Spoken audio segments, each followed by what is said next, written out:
Hello, this is a study in stream. Today I'm going to talk about the 15th paragraph of the book Beyond Good and Evil. Before, as usual, let me recite the previous paragraph, which I was working for the entire week, which I memorized and was repeating and thinking about it for the week. All right, let's go.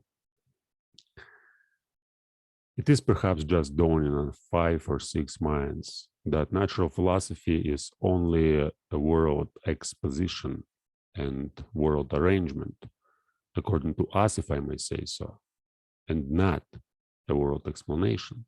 But insofar as it is based on belief in the senses, it is regarded as more, and for a long time to come must be regarded as more, namely as an explanation.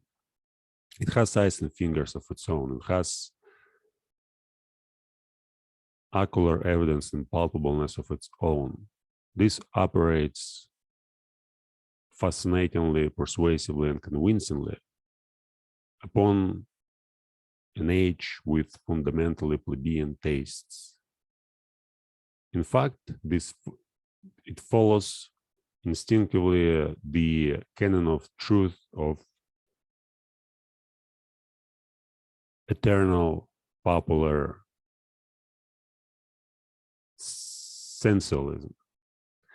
What is clear, what is explained, only that which can be seen or felt. One goes in everything thus far. Obversely, however, the charm of the Platonic mode of thought, which was an aristocratic mode, consisted precisely in resistance to obvious sense evidence. Perhaps among men who enjoyed stronger and even most fastidious senses than our contemporaries, but who knew how to find a greater triumph in remaining masters of them. And this by means of cold, pale, gray conceptual networks, which they threw over the motley whirl of the senses, the map of the senses, as Plato said. In this overcoming of the world, in this interpreting of the world in the manner of Plato, there's enjoyment different from that which the physicists of today offer us. And likewise, the Darwinists and anti-teleologists among the physiological workers, with their principle of the smallest possible effort and the greatest possible blender, where there's nothing more to see or to grasp, there's also nothing more for man to do. That is certainly an imperative different from the Platonic one. But it might, notwithstandingly, be the right imperative for the hardy, laborious race of machinists and bridge builders of the future who have nothing but rough work to perform. Okay, this was the 14th paragraph, and now I'm going to take the following paragraph, this one, and talk about it for an hour. This is my morning meditation. I haven't read this paragraph yet. Well, I read it a long time before and many times, but I didn't analyze it, and I'm just wanna read it and see what kind of ideas will come up in my mind. So I'm unprepared, but at the same time, I already know approximately what's going to be, what's going to be discussed there. Since, as I said, I've read this book 5 or 6 times before in 2 languages, in Russian and in English, and now I'm going to read it once again. Yeah, once again, my purpose here is to see what I'm going to say rather than to explain something. So if you watch this video for example, if you want to understand the book Beyond Good and Evil, or if your goal is to find some ideas and better explanation, it's not going to be presented here. So for me, the purpose is to integrate these ideas in my personal experience. So I'm going to basically discuss what I was doing for the last years, and how can I explain this passage through my personal experience and the ideas which I had, and events, whatever, actions which I've undertook. Anyway, let's go. To study physiology with a clear conscience, one must insist on the fact that the sense organs are not phenomena in the sense of the idealistic philosophy. As such, they certainly could not be causes.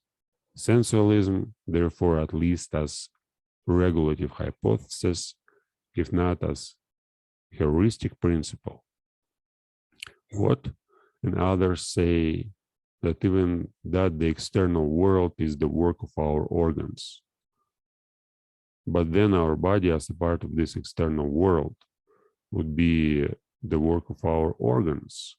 But then our organs themselves would be the work of our organs. It seems to me that this is a complete reductio ad absurdum, if the conception causa sui is something fundamentally absurd. Consequently, the external world is not the work of our organs. All right, so let's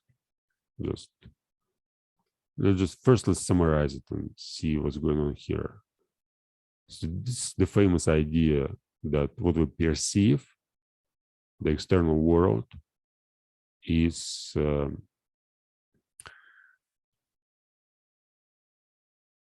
somehow imagined by us. So now there's so much stuff on the internet. Like, if we let's just check it out. So if we type solipsism, for example,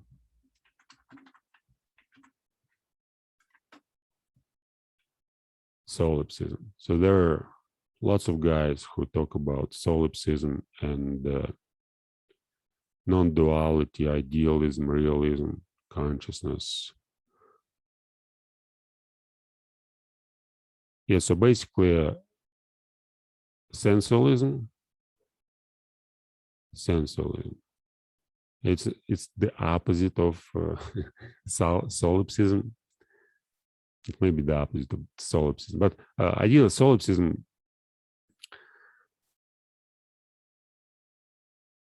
is all about perception. So what you perceive, it's actually there's no difference between perception and creation. So what you perceive, you create. So if you go and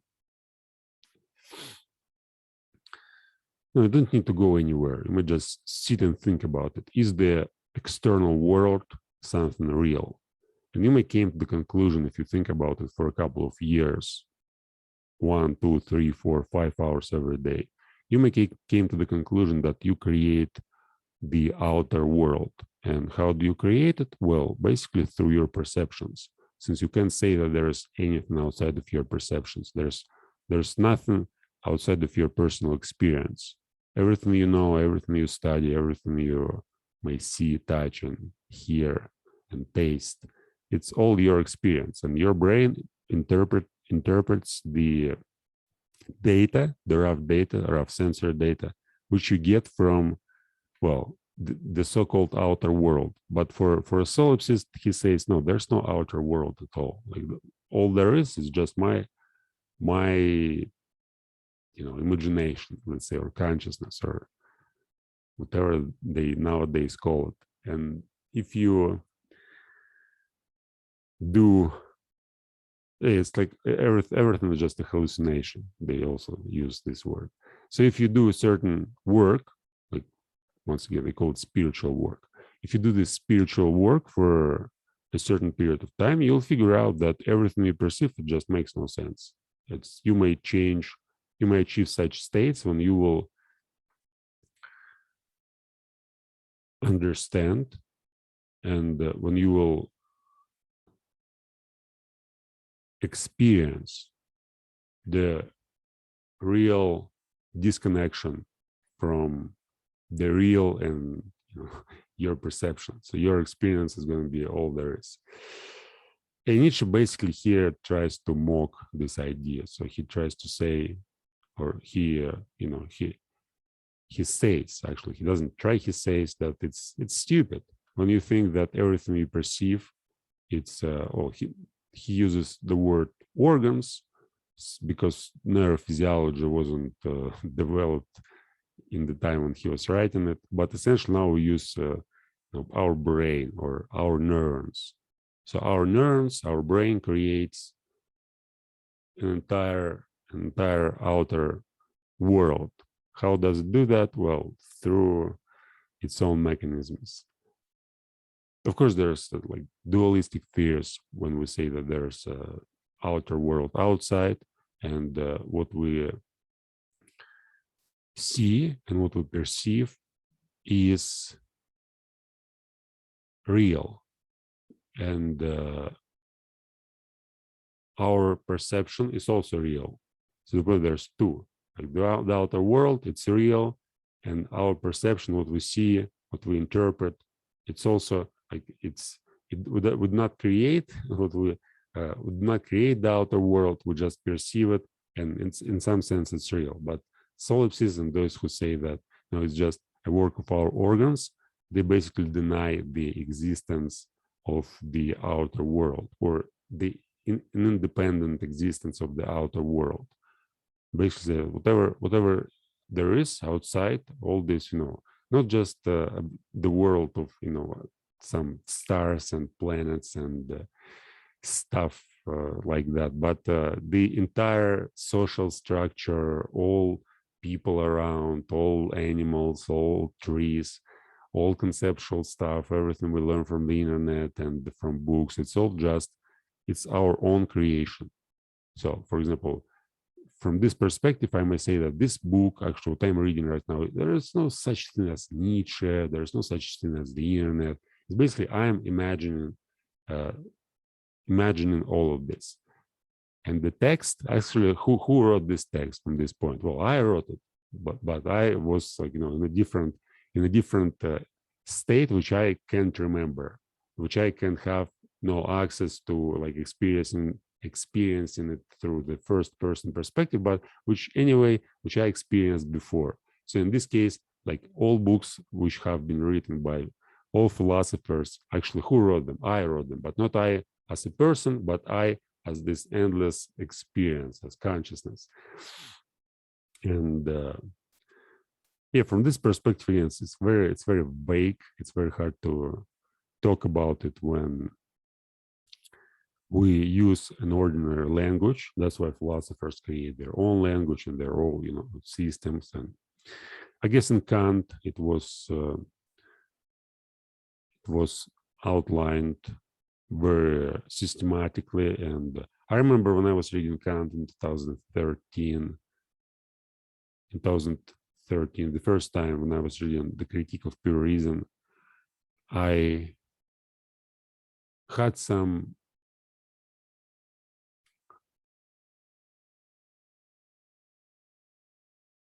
I wouldn't say that I understood perfectly everything that was written in The Critique of Pure Reason, but when I was thinking about the thing in itself and the time, which is outside of time, outside of space, and outside of causality. So for Kant, the thing in itself, it's impossible to perceive it, because as soon as you perceive it, as soon as you add your perception to it, you transform the thing. And it's no longer the thing itself. And for Kant, this was the real thing. I mean, it was inaccessible for us as creatures, but still, like it was the entire world which existed, and it's not just we now don't have an access to it, but Kant maintained that we will never be able to have an access. And in fact, nothing will be able to have an access to real perception.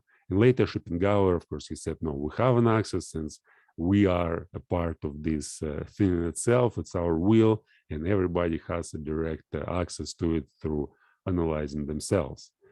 But no, this idea that everything is merged in one thing, and this thing is absolute. Later it was developed in Hegel with his conceptual networks, like where there's nothing, there's everything, there's being and there's non-being, and they unite in one, in one thing, and this one thing is absolute. It may be an absolute God, it may be absolute consciousness, it may be absolute experience, whatever it may be. It's just the thing which is real and which includes everything what exists. Essentially, we may say that this is a sort of the highest level of abstraction. So we go at the highest level of abstraction, we say like everything, meaning that everything plus nothing. If we think about infinity, for example, let's say like we start from where we start from a person. Okay, where am I? I'm here in my room. Where's the room? It's in the house. Where's the house? In the city. Where's the city? On Earth. Where's the Earth? In solar system. Where's the solar system? In our galaxy, Milky Way. Where's the Milky Way? Like in the universe. Where's the universe? Oh, okay, it gets trickier. Okay, it's just expanding. Where it expanding towards, and there's 14 billion light years of expansion. Like what's outside? So there's nothing outside. So it can't be imagined. Like it's basically it's infinite. Okay, what's there beyond this? So if we try to expand, if we try to zoom out, at some moment we will come to the realization that there's nothing. Okay, what's beyond nothing? Like how let's say how long or how long this nothing is. And for Kant, it's our like time and space are form of our perception. So in reality, in the real world, in the thing itself, there's no such thing as time or space. And this thing, again, this idea of infinity, this idea of imagining stuff, it's basically our, let's say, brain. So that's how our brain perceives the world.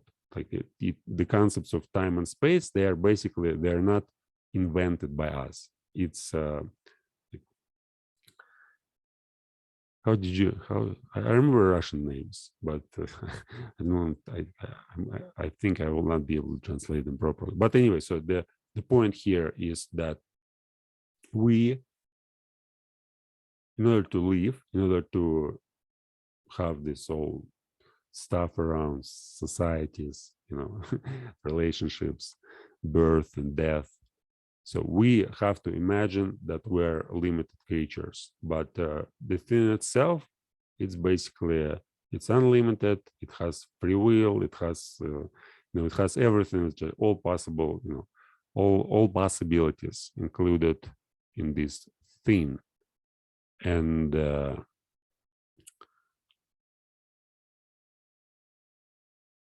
it's very hard to understand, and if you're not trying to do philosophy, obviously, like to understand what I'm saying, it's not enough to listen to me. It's you have to go and read Kant and read other philosophers. And here, when we imagine that this thing, okay, let's suppose that we may enrich our imagination, and we may say, okay, we can understand this thing in itself. Let's suppose that we are this thing, which is impossible. Once again, it's impossible since the thing is outside of our perception. So as soon as we try to imagine it, it's no longer a thing in itself. It's something, and our imagination basically transforms this thing. But let's try to make an abstraction, like thought experiment. We are this thing in itself. So what are we? Like we're everything. So let's say I use the word I to refer to this particular individual. So I use the word I to refer to Vladimir Svitashev. Now let's suppose that I use the word I to refer to the thing in itself. And I identify myself, not with this person, but with the thing itself. So in this case, I am everything. And this person is basically a part of me. And I manifest myself through this person at this particular moment, and I have experience of being this person. But in reality, I'm everything, and I'm not afraid of anything, since there's nothing but me. So what exists, it's just me. And it has nothing to do with the brain of this person. It does nothing to do with language that this person uses. It has nothing to do with this body. It's basically, it's an ancient idea of God. So I am God from this point of view, and everything what there is, like you, for example, listening to me right now, it's the same thing. You believe that you are a certain individual, you have a body, you was born, you are going to die, you have some friends, but in reality, you are the same ultimate thing. So you are a kind of God, and you just forgot about it. And once again, it's like, if you think about thing itself, this is the idea. This is solipsism, like real solipsism. There's nothing but you. There's no many different minds. There's just one mind. You may imagine it by creating kind of story where everybody who lives, it's basically all it's manifestations of you. So it's just now, for example, you are this person, then you are going to be another person, then you are going to be all people, then you are going to be all animals, then you are going to be all all creatures and trees and everything. Yeah, and Nietzsche basically says, "Oh, just bullshit." But let's analyze the paragraph sentence by sentence. Okay, to study physiology with a clear conscience. To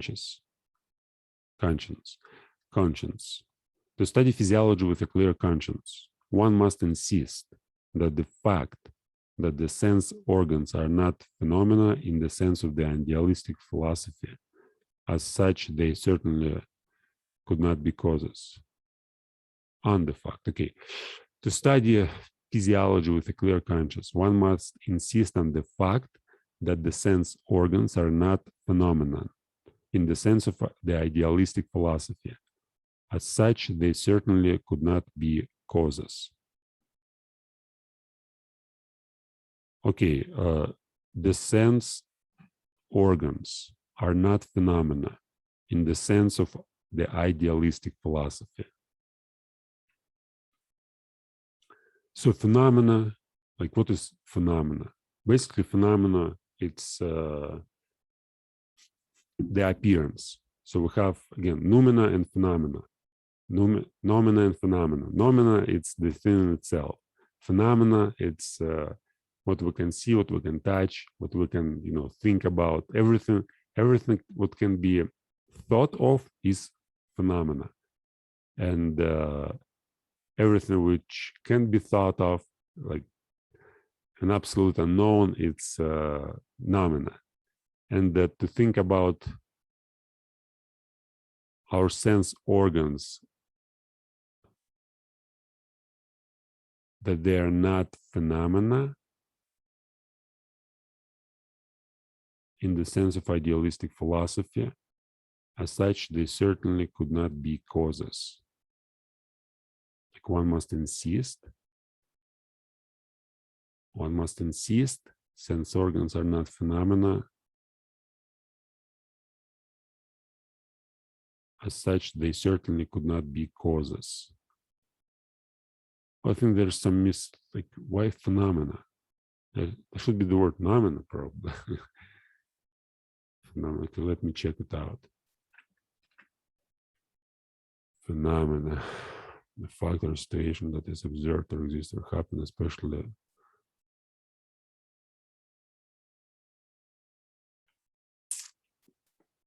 I'm not sure if it's a correct if it's a correct translation. Okay, let me check. I'm gonna compare it with the Russian translation.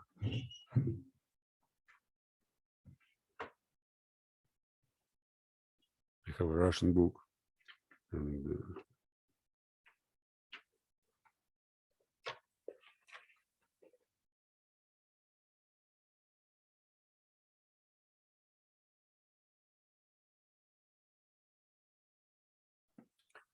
That's strange. Yeah, it's also phenomena in Russian translation. It's called явление, as the opposition to thing itself. But why it's not phenomena? As such, they certainly could not be causes. Okay, let's leave it as it is. So as I understand it now, so insist on the fact that sense organs are not phenomena in the sense of the idealistic philosophy. As such, they certainly could not be causes. I understand that they could not be causes, what he wants to say. So he wants to say, he basically opposes the solipsism. He says, no, what we perceive, it's not our own creation. So the world is not made by us, by our perception. There must be an independent world. But like phenomena, okay, that's my sensualism. Therefore, at least as regulative hypothesis, if not as heuristic principle. Okay, then he suggests like sensualism. Therefore,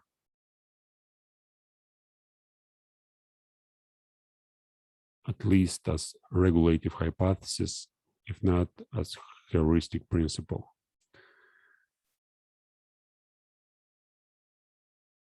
Oh, that's not a perfect English sentence because there's no verb, probably just the like style. But essentially, he wants to say, like, therefore, we have to admit sensualism, or therefore we have to say that the only thing is left is sensualism. So if our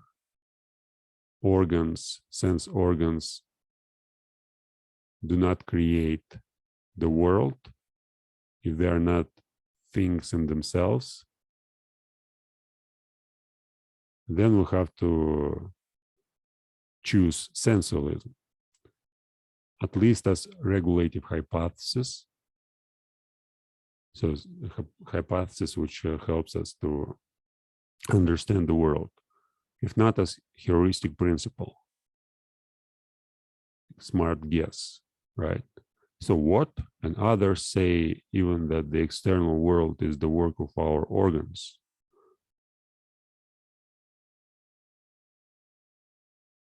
So external world is the work of our brain, let's say. Let's just substitute the words to understand better. But then our body, as a part of this external world, would be the work of our organs. Then our body, since it's a part of the world, is also the work of our brain, right? So our brain creates our body. Well, that's true. Our brain creates a model of our body. This modern neurophysiology. So how we perceive our body, not this again, it's not direct perception. So we have a model of our body, and our brain basically perceives the model, not the real body. But then our organs themselves would be the work of our organs. Yeah, then our brain itself will be the work of our brain, since we also perceive our brain, and we don't perceive it directly, we think about it, but still there's some, let's say, image, right? So when I think about myself, I think about my body, my brain. I know that my brain somehow perceives the world and creates an image or representation of the world. And this representation, it's all I have. I don't have the, or maybe I have a direct access to, depends on whether or not I'm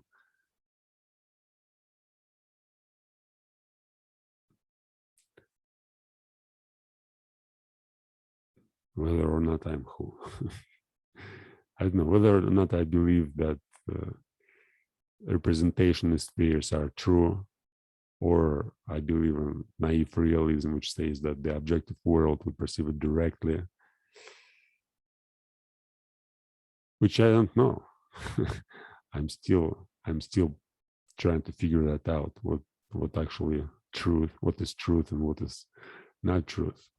It seems to be funny work. Like never. Sometimes you see that there is certain clear view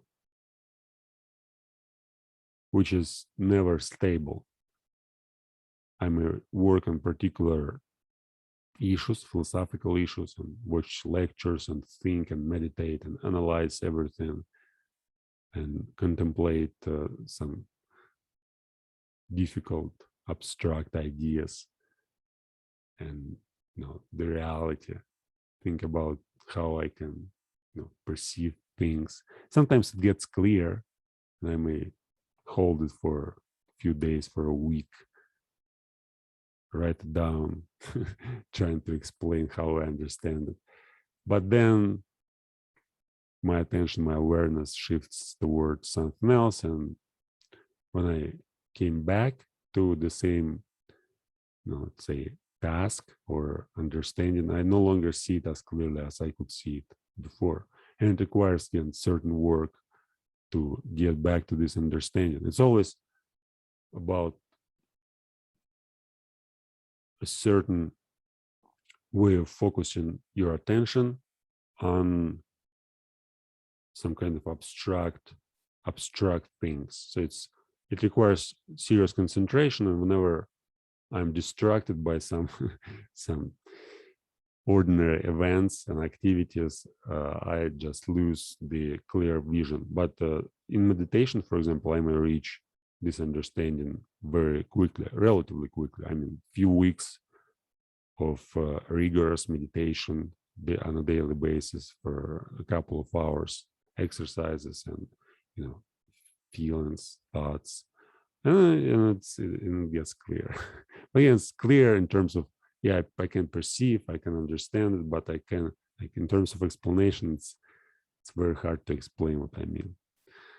Though there are some videos later, videos which I recorded in Russian language, some interpretations of Schopenhauerian theories and Kantian theories. Yeah, they were also of a great help. I guess in the future, when I will be able to understand better the concepts, and when I will be able to use English language better than I can do it right now, maybe in 4 or 5 years, I'll be able to talk about it and explain it much better. Once again, I have experience of feelings and deep realizations, but now my language is insufficient to talk about it, and I see all limits and conceptual, poorness.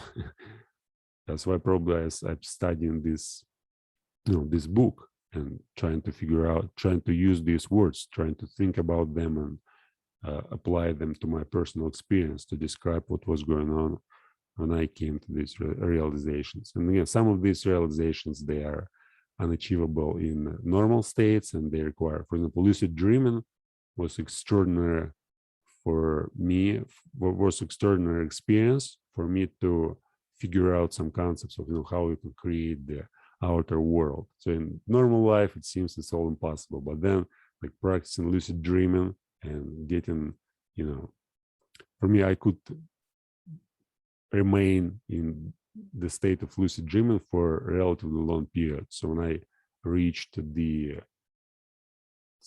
mastery of lucid dreaming, I could be there for, if we translate it on our time, it's approximately like 20 minutes or 30 minutes. So it's like extremely long lucid dreaming. Usually, for most cases, it's just a few minutes. You become aware, you either perform a particular task which you decided to perform before, or you just, do some stupid things like flying or having sex or,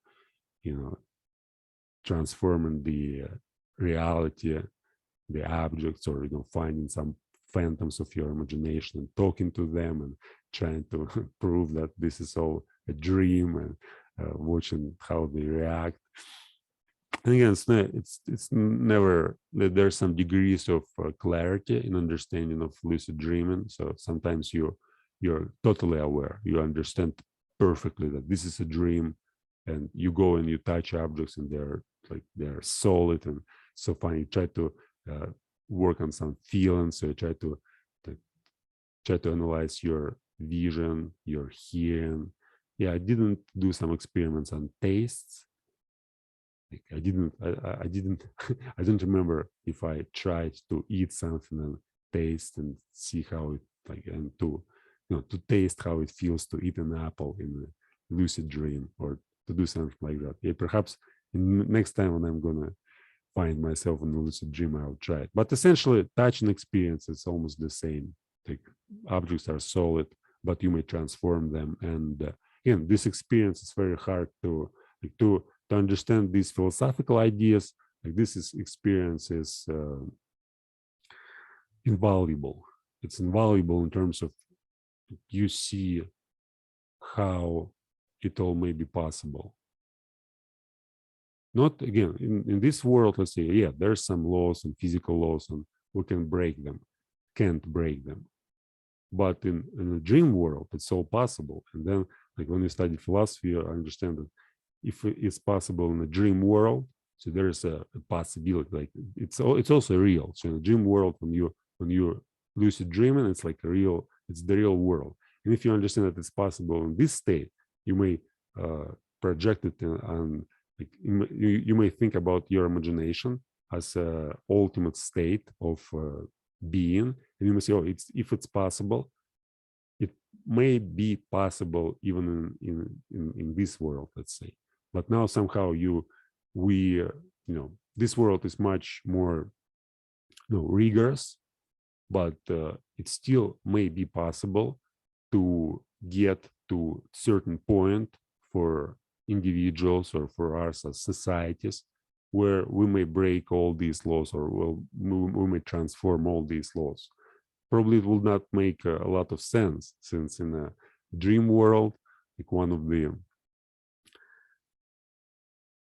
of the things which we encounter in this world, if especially in my experience, if we remain for a long time there, there's nothing to do.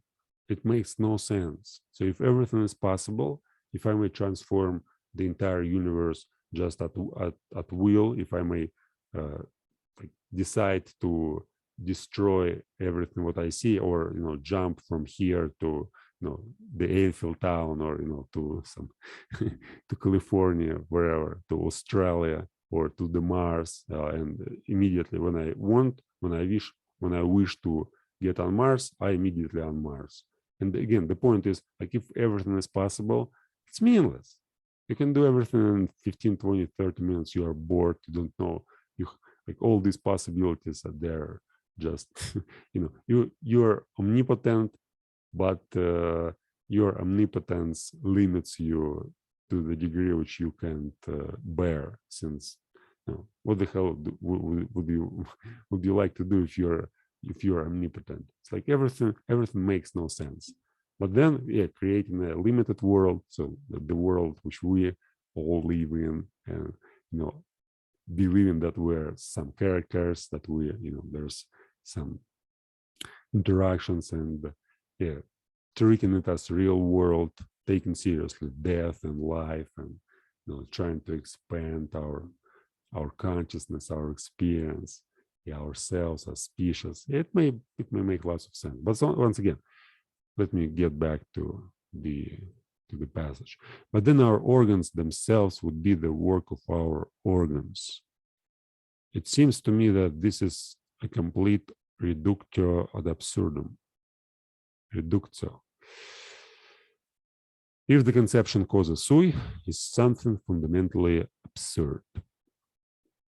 Consequently, the external world is not the work of our organs. And again, the point is, he doesn't give you any answer here. He doesn't tell you, like, this is true and this is false. Basically, he takes one idea, which is like our organs are the work of our organs. Solipsism. So everything what we can see, touch, smell, all the social realities is just our invention. How do we invent it? I don't know. Just brain. It's like a brain in a vat, and this brain creates everything. And what you perceive, you just believe that it's real. But in reality, there's nothing. There's nothing like. There's no reality, in other words, or there's no objective reality. everything is subjective. Everything what you experience, like what you call real, it's what you experience. Even if you hallucinate, even if you're, have some brain damage and you may hear or see things which other people can see, for you, since it's a real experience, you, like you say, this is real, and everything else is unreal. And of course, at this particular moment, the point is like, what, again, we have to think deeply about time and consider what is now, what is present, what is future, what is past. And we don't have a direct access to neither future nor past. We only have direct access to now. And this now, from this perspective, is the only real thing. And it's eternal. And there's like this now is eternal. And again, these transformations of the now, you may consider like there's only this thing, the now. And whenever now, for example, if you are listening to this, I am you. Since now is in you, not in me. So now I perceive it. I'm aware that this is my experience. It's subjective. It can't be translated into any way. It can be experienced by anybody. But whenever you listen to this, it's the same thing which now perceives the whatever it perceives, the same thing which is conscious right now, it's also conscious right now in you. And this is the same thing. So basically, when I use the word I, whatever you say when you refer to I, it's one and the same thing. And it has nothing to do with bodies. It has nothing to do with matter. It has nothing to do with anything but this present moment. So this present moment, it's always one and the same moment, notwithstandingly whether it's like my present moment or your present moment.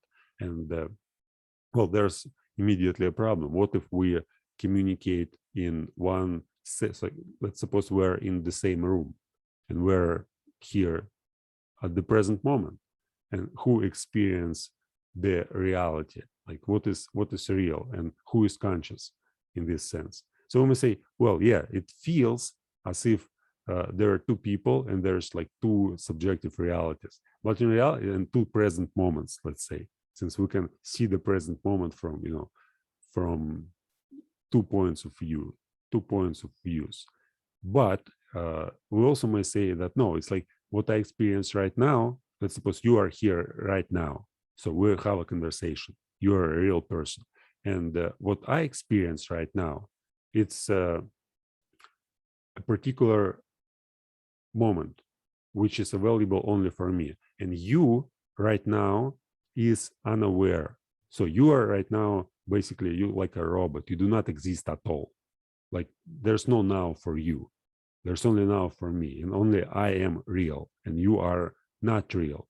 But after a certain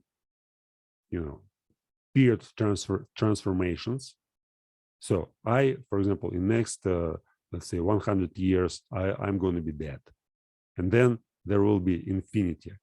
And then after this infinity, or at some moment in this infinity, I become you. And I live your life at the moment where you watch this video. And then I perceive myself from your perspective, and I become you.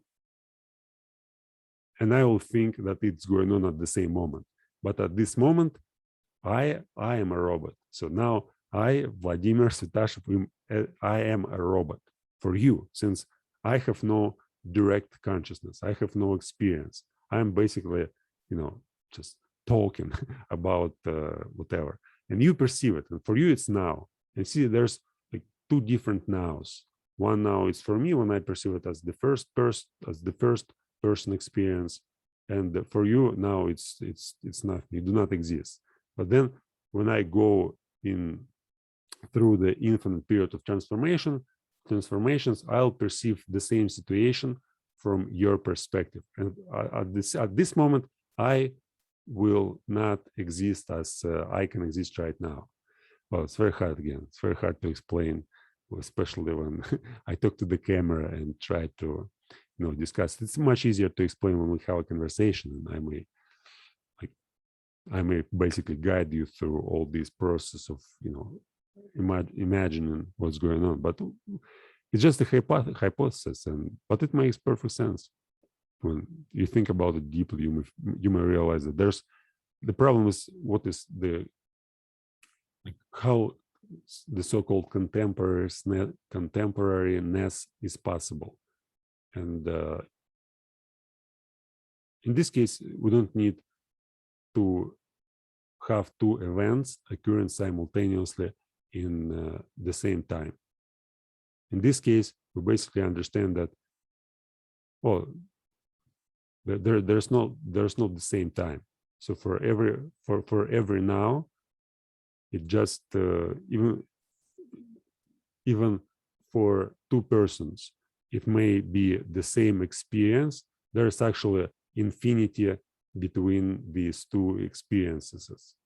So we may have a conversation at the same time, as we call at the same time, but in reality, there's infinity between this conversation. So you may consider it like, let's say, there's infinity between every state.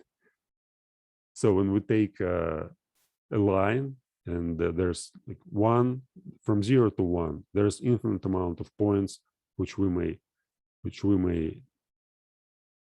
count.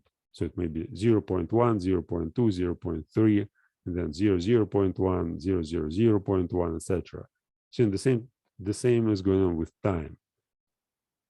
And there's only one. Okay, it seems, yeah, I got confused a little bit, but these things, of course, they're not so easy to talk about, especially again in foreign language. I haven't mastered certain, conceptual understanding. It's easier to explain when I use the language which I used when I was studying, like all this in my native language. But in English, it's still so hard. Even though I'm studying English for more than 4 years, it's still very difficult to think and to talk about it. Yeah, and I see the problem is that I read so much books in Russian, and now when I try to think about it, I have all these concepts which like my linguistic field generates concepts which I basically translate from Russian to English. So I have certain experience. For example, I have an experience of lucid dreaming, and mostly when I had this experience, I wrote about it in Russian language, and I read lots of things related to it in Russian language. And now when I try to get in my imagination, bring this experience to the present, like to think about it and remember what was going on and describe it, I still use the concepts which I used when I spoke Russian. Anyway, let's get back to the passage. Yeah, my goal is here once again to focus on one passage and think about it. And if I go aside, I have to be aware and I have to get back. So body, again, let's just read it once again. To study physiology with a clear conscience, insist on the fact, one must insist on the fact that the sense organs are not phenomena in the sense of the idealistic philosophy. I not understand clearly what he means when he says sense organs are not phenomena in the sense of idealistic philosophy. Understand what he said. As such, they certainly could not be causes. Sensualism, therefore, at least as a regulative hypothesis, if not as heuristic principle. So no, not sensualism. So what? And others saying that the external world is the work of our organs, but then our body as a part of this external world would be the work of our organs, but then our organs themselves would be the work of our organs. It seems to me that this is a complete reductio ad absurdum. If the conception causes is something fundamentally absurd. And again, causa sui, like, the cause of itself, which is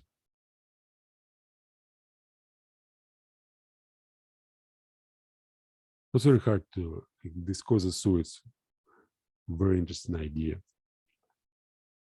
So essentially, for example, there is a reason, or there may be many reasons why I'm recording this studying stream. So I must say it's caused by my previous, intention, by my activity, and by certain needs and wishes and desires which I have. So it's not the thing itself. So this studying stream is a result of previous, my previous activity, let's say. Okay, but each of my previous activities also were caused by other previous activities. So, and we may essentially we may use the concept like causes and effects. So every effect has or must have a cause, and every cause, it's also an effect, and it also must have a cause. And I guess it was Thomas Aquinas in his framework. So we have an infinite regress, or it was even Aristotle. Yeah, it probably was Aristotle, and Thomas Aquinas just elaborated on this principle. So yeah, it was Aristotelian framework. So we go back to the infinity. So every cause in itself is an effect, and who was the primer? Yeah, or it was Thomas Aquinas. Yeah, I guess about mover. So there was primer mover. Yeah, it was more of modern, modern physics. So every object, it moves. Like, what is the reason of? Or it was Aristotle. Damn it, doesn't matter. So doesn't matter who was it. Here's the idea. So when we move an object, there's like, we are the cause, and that the object moves, like it's an effect. But for us to move an object, there must be somebody who moves us. So so when we think about it in terms of infinity, we may say that there was the first mover, the cause which on the top, so or on the bottom, like there was the first mover who moved something, and then everything started moving. And now we can like say we may reduce it to the causa sui, since this first mover, he wasn't moved by anybody else. Since then we can go again ad infinitum. We can say, oh, if he was moved by something else, or she or it, if it was moved by something else, there must be this something else, and it also had to be moved by something else. And we go to the infinity, but in order to stop it, we say there's causa sui. So it wasn't moved by anything else. And this is the idea of God, essentially. Medieval, I guess in Thomas Aquinas, it's this first mover. It was like an elaborated argument. And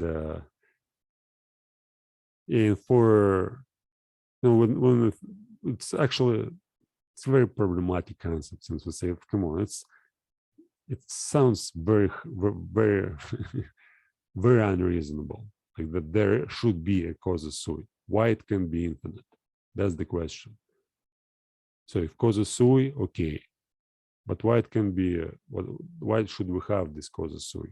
Why can't it be infinite? So well, because it's impossible. Well, how causa sui is possible? Like, it seems to be an unsolved contradiction, and this is one of the biggest contradictions in philosophy. So, basically, when we talk about free will, essentially free will is the causa sui. So we want to say, oh, okay, what is free will? Free will is causa sui, and if we take it seriously, if we say, okay, we can agree, okay, let's say free will is causa sui, then there's no question. You don't need to question and ask whether or not it's possible. But if you do not believe in causa sui, so you have to explain how is it possible that there's something that can be a causa sui. You don't need to explain. Actually, you have to explain causa sui, since it's kind of logical to assume that something that is moved by something else is is moved by something else too. And there's, again, we go ad infinitum in time. So we go and see that it's infinite. And again, infinity.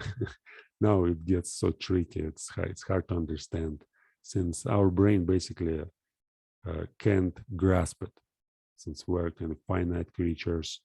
And you may imagine that it goes like there's some circle. So future and the past, they merge into one thing at some point in infinity, and then it all repeats. And that's how there's causa sui. Since causa sui, if we may assume that such thing is real, it must be everything. It can't be just one thing. So it can't be, say, my free will. So in this case, this free will, it actually has me as a part, and it's infinite. And it has you as a part. You are a part of it, and everything is a part of it. And it's like everything, since it simultaneously causes everything, not just one thing. Because the entire row of causes and effects, it's basically like if you look at it as a whole, like not just A causes B, B causes C, C causes D, etc. So you take the whole chain of causes and effects, and you call this whole chain a causa sui. The problem is that then you have to say, like, what exactly is, like, how big is this chain? Actually, it's infinite. You can't measure it. But then you say, well, if it's, how do you know? Well, basically, I generalize from, I generalize. It's an induction. But is it possible to have such a generalization? Is it a valid knowledge? Is it a sound argument? No, it's not sound. It's basically that it's it's a linguistic game, let's say. But it gives an explanation, just one plausible explanation, and another, like, heuristic principle, let's say, or a regulative hypothesis. Since if you think about these things deeply, you'll get in serious troubles. So you have to be aware that what's going on here when you think about free will and determinism. It's on one side, it's unsolvable problem, and on the other side, if let's say, you probably know the word frustration. So it was analyzed in psychology. I guess there was an experiment by Tamara Dembo.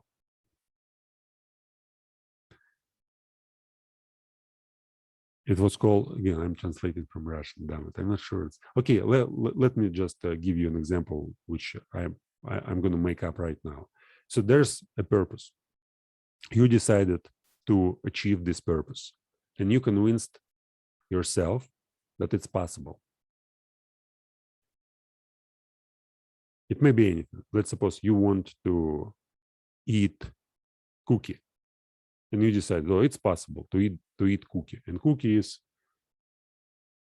let's say, you can't reach it with your hand. So it's 10 meters from there. And you decided it's possible for me to eat cookie, and I want to eat cookie. And then you find out that you can't move your body. You can't reach the cookie. And this is the place where frustration appears. So you want to get something, it's possible, you decided that you're going to take it, but you can't reach it. So there's no possibility for you to reach it, and you have all sorts of reactions. But the point is, if you like decide it on a very serious level. So if you, let's say you say, okay, I'm going to do this. This is my, let's say you take it as a purpose of your life. Let's say you say, okay, I'm going to solve this task. The task is solvable. I know that, or I believe that it's solvable. And you start working on this task. And it's actually unsolvable. So you can't solve it. Well, it's irrational. Let's say you may decide, let's give a concrete example. You may decide that you will figure out the entire sequence of the number pi. So there's number pi, 3, 14, 15, etc. And you decide, oh, okay, I'm gonna learn, let's say, the first gazillion of digits of pi. You know, I'll figure out the principle on which this sequence is based. So you, like, you know, there's some repeated patterns, or, you know, this is a task which actually you can solve. So it's pi is an irrational number, or the square root of 2. So you may say it's possible to solve, it's unsolvable, but you still may work, you may still dedicate your entire life to solve this problem, and you may come up with some crazy ideas which may be very helpful for, you know, different scientific fields. But still, the problem is unsolvable, and but you have to, again, you have to to work on this problem. You have to believe that it's solvable. Then causa sui, this is the similar idea. So when you think about free will seriously, when you start to work on this puzzle, not to explain it to somebody else, or to write a dissertation, or to, you know, to prove somebody else something. When you really want to understand, and you are not satisfied with superficial explanations. So there are lots of superficial, and by superficial explanations, I don't mean like me telling you right now what is free will or determinism, or anybody telling you in 20 lectures on the internet what is determinism or free will, or any like Wikipedia article or Stanford Encyclopedia article on determinism and free will. If you read all these articles, if you watch like 100 of lectures and 100 hours of lectures on YouTube, and if you think about it for a couple of months, it's just the beginning. You see, to get familiarized with this idea, it takes a few months of serious concentration and work just to get familiarized, to get to the level where I am right now. It takes 10 years of serious work.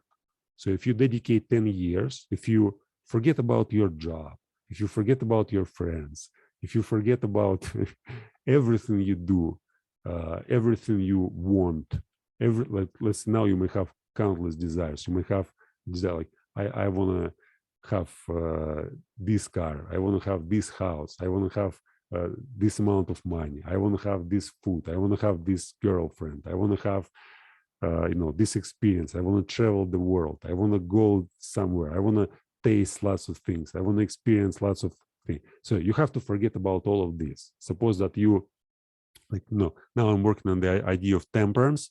So suppose that you develop extremely rigorous temperance. So you may basically suppress or rationalize your desires so that they no longer bother you. So you are in control.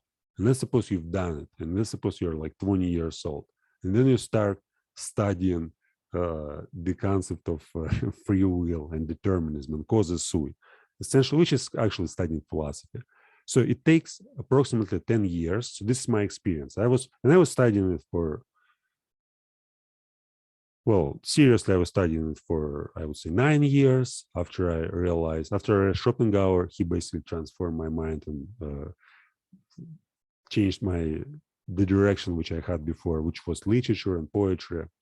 Since 2012, after I read Schopenhauer, I started thinking mostly about free will, and this was the idea which led me for all these years. I was writing my journal on a daily basis, like reading hundreds of philosophical works, once again by Kant, Schopenhauer, Hegel, Nietzsche, Feuerbach,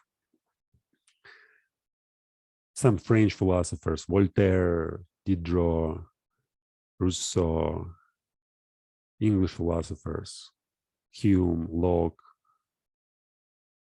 Hobbes, certain Francis Bacon, Asian philosophers, Aristotle, Plato, not just philosophers, but also dramatists like Aeschylus, Sophocles, Euripides, some philosophical works, different, scientific, watching lots of lectures. And I'm here now at the beginning. I mean, I still don't see it clearly. See the point, like 10 years of serious studying, forgetting about everything and doing this studying and, like 10 hours every day, basically, like for 10 years. And by studying, of course, I don't mean just, reading books or sitting and thinking about it.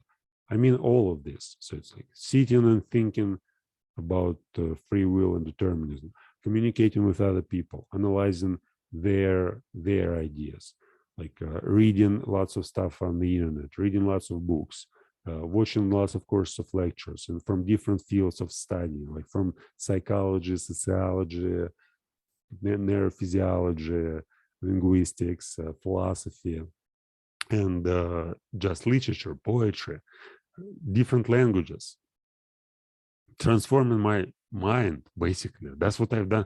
Like when I realized, okay, can I what if it's all just about language? What if I changed language? Like, am I free to change my mind from one language to another and use it? Notwithstanding that there are some people, I don't need my native language for communication with people, since I do not communicate with people. I don't waste my time talking about irrelevant stuff, mostly. Like, I may have some occasional conversation, but mostly I decided to shift my language to English simply because it helps me to work on my problems and ideas which I started working on in 2007, and I'm still working on them now. And I don't see any help being able to communicate about it with people, since usually people are busy with some superficial things, and nobody can do a serious study. And for me, like, to have a real conversation about free will, about this philosophical stuff, about causes sui, a real conversation, which may be beneficial for me, you have to read at least like 50 books, which I've already read, to be able to understand what I'm talking about. And besides, you have to write at least, 2-3 years on a daily basis, analyzing your personal experience, analyzing what you are doing, your perceptions, analyzing information that gets in, doing meditation, doing certain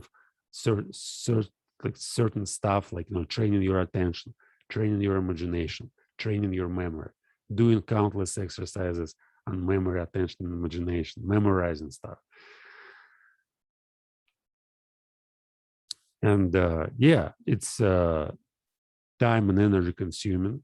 I see that like a life of an ordinary person, it's so easy life. I mean, you basically do nothing. Whoever you are, by the way. So if you're, let's say, a very successful entrepreneur or businessman, and you believe that you're 5 or 6 hours every day when you manage your affairs, when you do certain work and communicate with people and organize your stuff, like when you think that it's like serious work, man, you like from the perspective where I am right now, you're doing nothing. It's like lying in bed all day long and watching some TV shows. That's what you're doing. So this intellectual work, which I'm talking about, it's so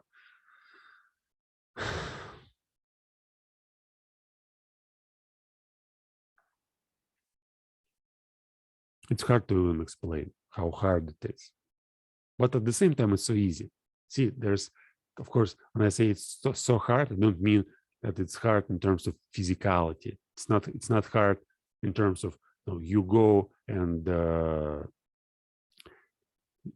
whatever, some serious physical work. You drive a truck for 10 hours a day. It's like, no, it's not that hard. It's hard in terms of, you find when you drive a truck 10 hours a day, you have a community of drivers of trucks, and you may talk with them, you may discuss, you may share your experience, and you may have some connections with other people. And by the way, you come home and you have rest, and you drink tea, coffee, beer, whatever. You watch TV, and you feel that there's some rest. But doing the work which I'm doing, there's no rest. I can't. There's only one rest. It's dreams. I wake up. There's stream of consciousness. It's unstoppable. It's always new. It's never goes in circles. And I analyze the stream of consciousness, and I'm thinking, and it's so if I want to take a rest, I have to do physical work. So I have to do and most of this physical work is basically exercises which I use to improve the quality of my stream of consciousness. Or I have to go and read books to forget about this stream of consciousness, these ideas which I'm working on. Or I have to go and run in the forest, or I have to exhaust myself on a physical level to forget about these ideas. And still, it's impossible to forget, since it's always here, it's always present. So I may run away from it in my dream, but in the dream there are lucid dreams. I become aware, and I start analyzing what's going on, and I try to figure out how it works and what is it. And basically the questions are what is going on? What is going on? And there's never the clear answer to this question. Yeah, anyway, so causa sui. Yeah, I stopped here. Causa sui, mind-boggling concept. If you decide to understand what it is, not to tell your peers, I've studied the concept of causa sui and I did it for 1 month, and now I'm gonna tell you everything about causa sui. I have 55 55 principles. Then here's Aristotle, here's Thomas Aquinas, here's Schopenhauer, here's modern physicists and neurobiologists and neurophysiologists and neurolinguists and all these guys. And I've read summaries of all their works, and here we have it, and here we understand. The problem is we do not understand. There's nobody in the world right now at this particular moment. There's nobody in the world who can understand it. No one. There are beautiful descriptions, beautiful explanations, hundreds of books written about it. And nobody understands it. No one. That's what's interesting about this concept. So when you figure out that there's nobody who understands it, you may figure out that this is actually yeah, this is what you may do for the rest of your life, or maybe 10 lives, or maybe 10,000 lives, to figure out the concept of causa sui. That's probably what this I, which is I from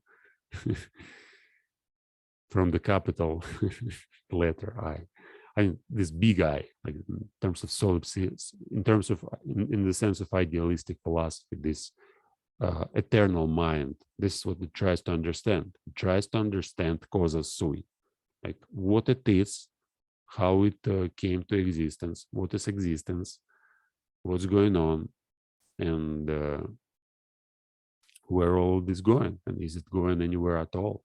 Is it the same time, the same now, forever, which has different properties? Or is it endless change and different times, like past and future? Anyway, so talking too much, I guess it's time to finish. It's fascinating to talk about it in English, man. I find it much more exciting. Even though in Russian I I can be more clear. So in Russian, basically, if I think about in Russian, it's much more consistent.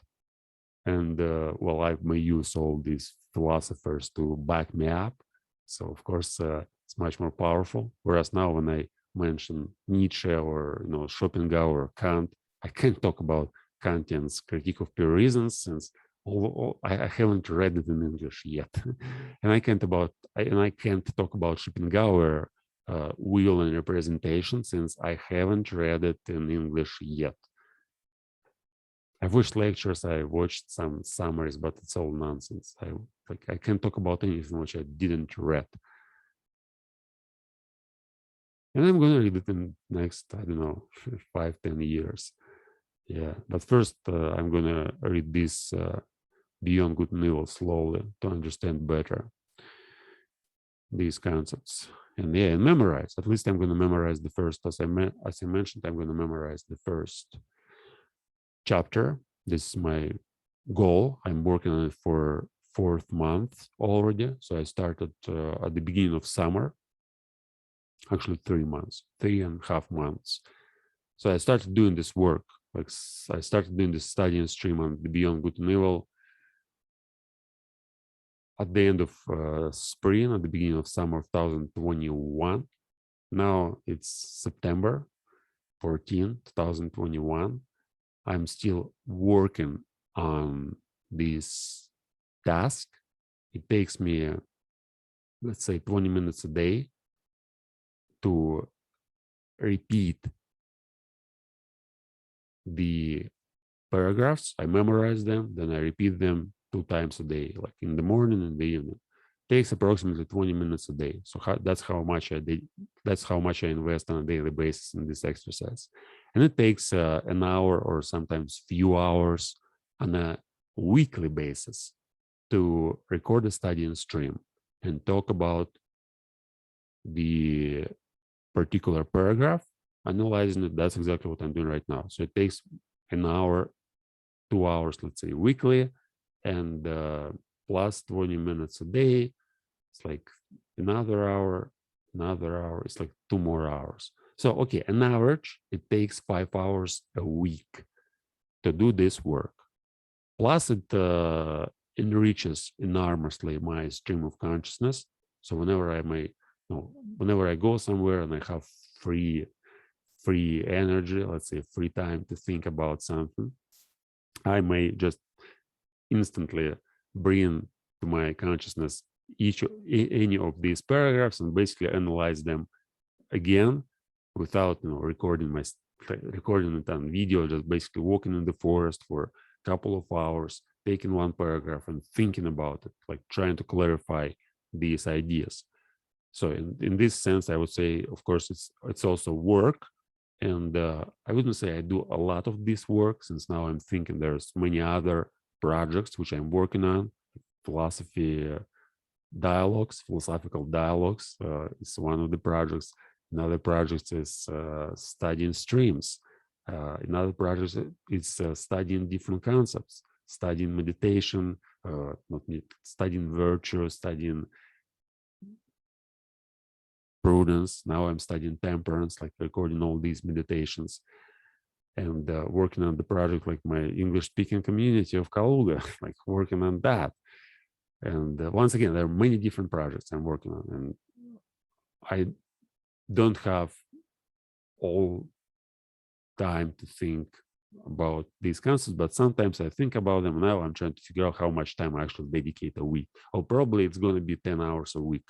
So I dedicate 10 hours of conscious thinking and conscious work to this study and stream, to this book.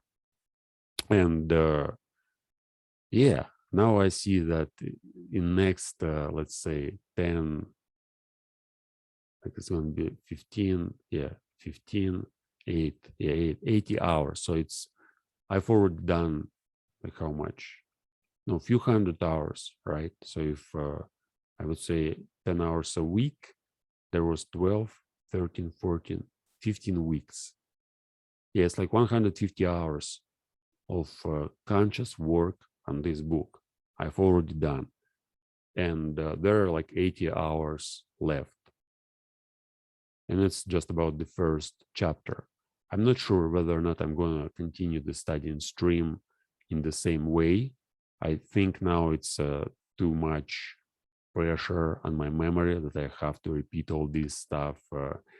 Yeah, it's very high. I already want to to finish this, to make one video where I'll present, where I'll talk about, I basically recite from my memory the entire chapter, and then I'm gonna shift to something else. It's just a project. I'm gonna accomplish this project in next 8 weeks, in next 2 months, and then it's gonna be finished. And it's for me, it's just one project which took 6 months essentially to accomplish. I focus my attention.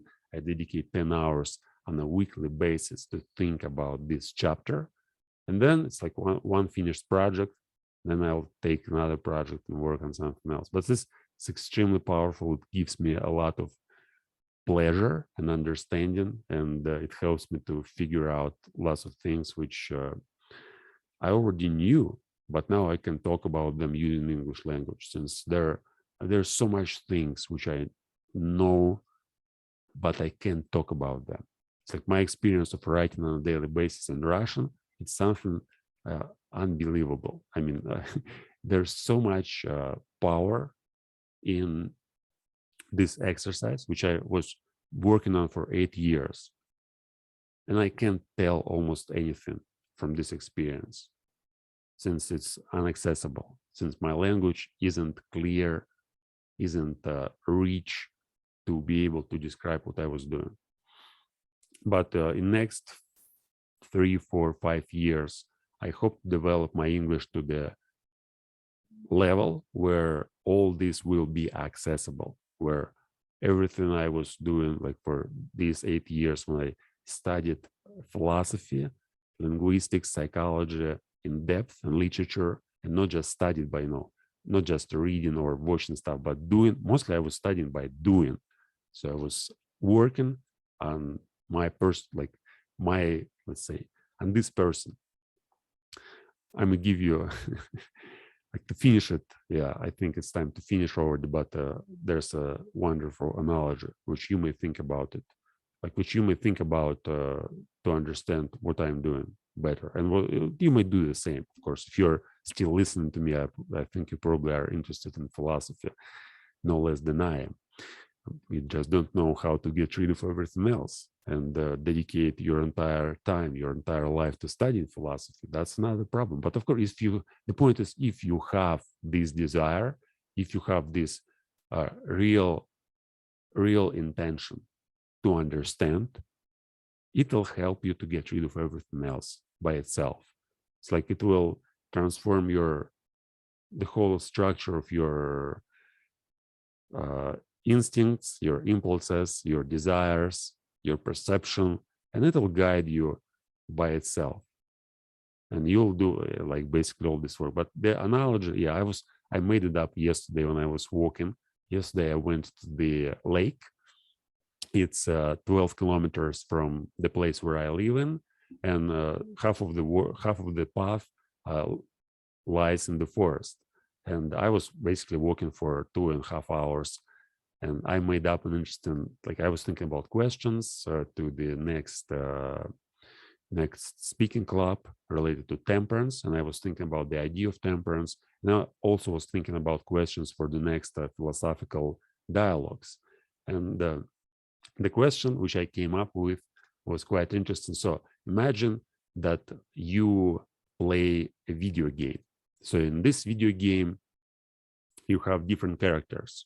And you RPG, for example, you have a character and you fight with some monsters, you get some experience, you get some artifacts, and you basically build a character. And you may there are some RPGs World of Warcraft, so you may work on one character for years and develop this character. But now imagine that life itself is a game, and what if you would develop a character in this game, and this character is a philosopher? So what would you do to develop the best philosopher in the world if you have an opportunity to do that from zero? It's not about like how you is going to become a philosopher from this moment, but let's suppose that you are some sort of engineer, and you think about a philosopher. So how to build a philosopher, a character, and you think, okay, this is like how this person is born. Okay, when he starts studying something, like when he starts, let's say, studying philosophical questions, like what is real, what is unreal, what is beauty, what is aesthetics, what is morality, what is virtue, what is matter, what is energy, Socratic ideas like justice and freedom. So you start thinking about like when you start thinking about it and how much. So imagine that you like, it's like writing a book. And in this book, you basically, your character is a philosopher. And you think, okay, there's like 80 years of possible experience. So you're born at a particular moment. Let's suppose you are born now, or you were born like 30, 40, 50 years ago. And you like, what exactly would you do? You kind of build this ideal character, and then you embody it. So, and then after that, like what kind of, first you have to build the character. So like, it's the question, like we may talk about it for, for as much time as necessary. So when we think about right now, so how would you start developing this character? What would you learn? What kind of philosophers would you read? What kind of books would you read? Would you read, Kant, or would you read Nietzsche, or would you read Wittgenstein, or would you read Bertrand Russell, or Heidegger, or you wouldn't read any of them? Maybe you would read modern philosophers, or maybe ancient philosophers only. Would you think about, again, aesthetics, ethics, transcendental philosophies? What would you choose? And then why? So it's very interesting, like, exercise. From my experience, that's exactly what I'm doing. So for me, like my writing, for example, I'm writing my journals, and for, as I said, for 8 years, I was writing them in Russian language on a daily basis. And for me, it's like writing one book, and it's a book. It's about me. So but it's very hard to say what I mean by me here, since it's transforming, and it looks as if I'm writing a book about myself, as if I was a character, like this character, a philosopher, and I'm playing this character, and I simultaneously writing a book about this character. And yeah, it's like, now it's for the last 5 years, I'm writing, like 4.5 years, I'm writing in English, and I'm developing a new character. So like my one character, it's in Russian, for example, it's fully developed. So it's I've reached the point in Russian where essentially my hour of thinking, which I published in 2017. So this is like the ultimate, let's say, the ultimate development of my Russian character. Now I'm working on a different character, like an English character. And it looks as if I'm playing the same game, but the second time. And I don't make stupid mistakes, which I made when I played my Russian character. And I'm trying to, to find some new ways of developing the same character. But anyway, okay, you may think about it on your own. Now I think it's time to finish. Thank you for watching. See you next time.